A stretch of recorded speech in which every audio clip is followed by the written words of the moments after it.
Sopir ungkap detik-detik truknya ditabrak Porsche, kaget lihat mobil nempel di belakang. Mobil mewah Porsche menabrak bagian belakang truk bermuatan sagu di jalan tol dalam kota, Mampang Perapatan, Jakarta Selatan, Rabu, 19 Juni 2024, dini hari.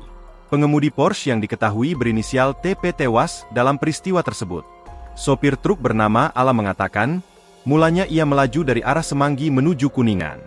Saya jalan kencang, kecepatan 65 km/jam. Tiba-tiba ditabrak dari belakang, kata Alam kepada wartawan. Setelahnya, Alam melihat speedometer kendaraannya tiba-tiba tak berfungsi. Ia pun mengurangi kecepatan dan menepikan truknya. Pas saya turun kok, saya lihat sudah ada mobil di situ. Di dalamnya ada 2 orang, yang satu terjepit, ungkap dia.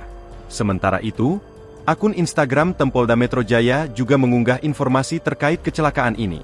Akun itu menyebut peristiwa kecelakaan maut ini terjadi sekitar pukul 1.40 WIB di KM 5 UE200B sebelum gerbang tol Kuningan 2. Akibat kejadian tersebut pengemudi Porsche meninggal di lokasi kejadian.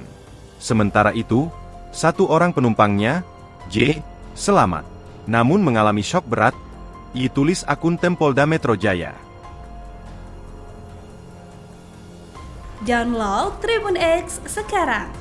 Menghadirkan lokal menjadi Indonesia.